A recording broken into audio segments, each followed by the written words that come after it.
You're doing so That's much right. with your heart. Exactly.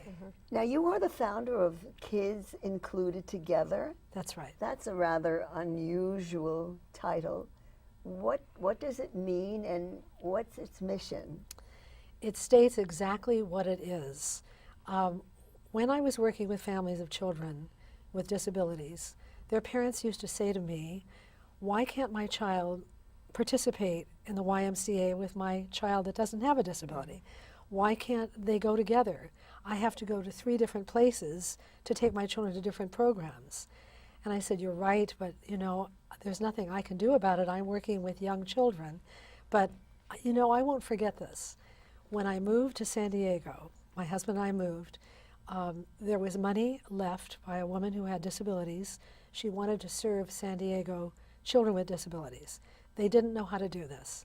And those mothers came back in my mind. Immediately I thought, wait, don't just give that money away. Let's bring kids together, kids with and without disabilities. This will help both sets of children. So at the Lawrence Family Jewish Community Center, they wanted to be part of this. So we set up a program for them, a pilot program, to see if it would work. And it was a non-sectarian program. Children came from everywhere across San Diego. They participated in the program, and by the way, that is still existing. I saw that it was such a success, and children were coming together, learning so much from each other, becoming friends, as they should be. No longer with the prejudices held. They found out that they like the same thing that the other kids, the typically developing kids. So that's when my husband and I started Kids Included Together. So how widespread is it? Oh my, it's now in 24 states, and it is serving the U.S. Navy worldwide.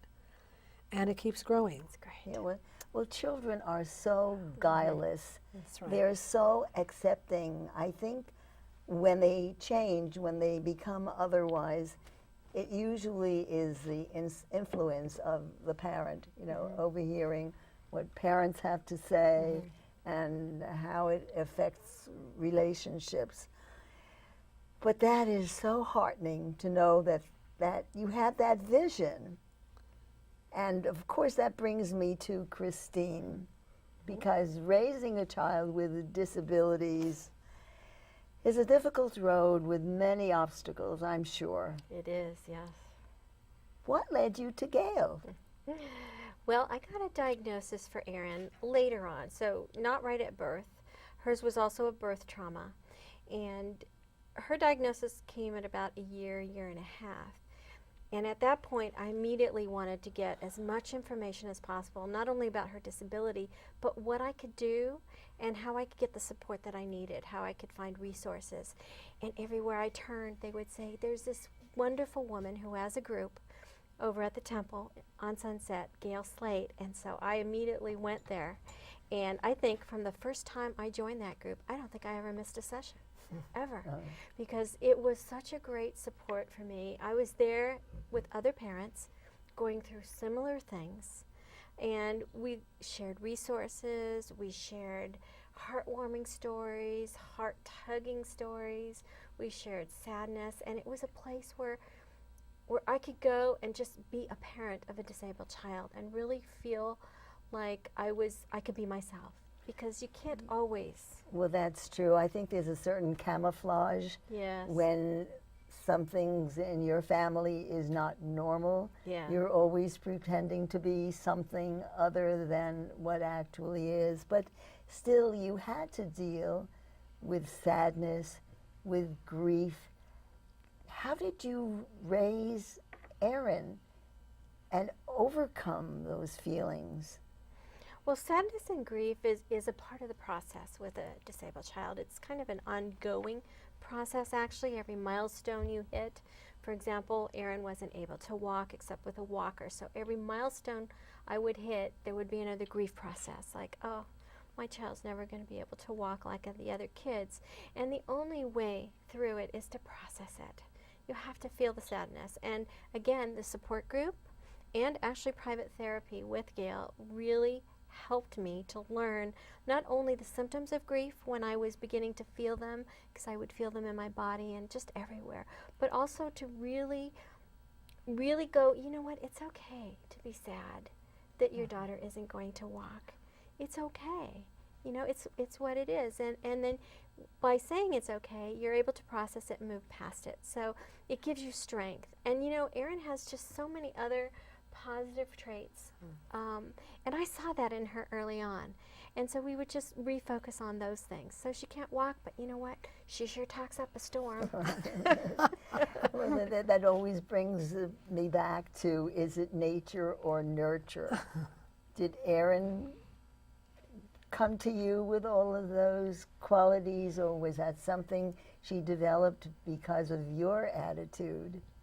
Well, I think definitely a lot of my attitude, but I also think that Erin came in this world very strong, and very intelligent. So I just needed to nurture it. And with my attitude of, you can do it. You can do it, and pushing her, even though she didn't want to. I mean, I just would push her to do it because I knew she could. Well, she's obviously a very high-functioning young lady who just happens to be physically challenged. But how did you come to terms with her limitations? It must have been something that took a lot of change in attitude, because there's disappointment that you can't overlook. I think it becomes part of the feeling that you have when you're thinking in terms of having a child. You don't think so much about having a boy or a girl, but you think mostly, oh, please, God, make that baby healthy. Yes, yes, yes. And when she had these limitations, did you nurture that part of it? Did you feel sorry and then start out by letting her get away with things? No, absolutely not. Oh, you're mean. Oh, absolutely not. No, I quickly accepted the different milestones that we would accomplish with her disability and treated her like every other child. And, you know, sometimes people in public would come up to me and say, oh, how can you put that sweet little girl with that walker in timeout? And I go, well, that sweet little girl with the walker in timeout has just done something very naughty. And like any other child, she would be in timeout. So I really held her to a higher standard. I knew she could do it. I knew she could behave right. I knew she could accomplish the tasks at hand. And I just held her to those standards. And just like any other child that I would have had, I only had one, but had I had others, I would have held her to all the same. Well, you served her well. You really did, because I think that parents of children with disabilities run the risk of bringing a very spoiled child into this world. And, you know, and that's not realistic. I mean, who's going to tolerate it? That's right. That's right. So what was the most valuable lesson that you learned from being a part of this support group? Well, I think number one is accepting the disability and having respect that Erin herself will have a quality of life. I mean, I wanted her to have the best quality of life possible. And I got that with the support in the group and all the resources and, you know, sometimes challenging different medical professionals when needed to get all the services I could possibly get for my daughter. And I just really, my inner strength said, you know what, you are going to push her to have a life of her very own. Respect her for who she is, because she's such a brilliant young lady. And even though she can't walk, she can't walk, or there are other limitations to her, I knew that we would find a way. And that's the key, is finding the way with your own disabled child, because each one is different, but finding that way to help them to best be in the world. Well, Erin, I think you're very unique, not just because your mother says so, but I am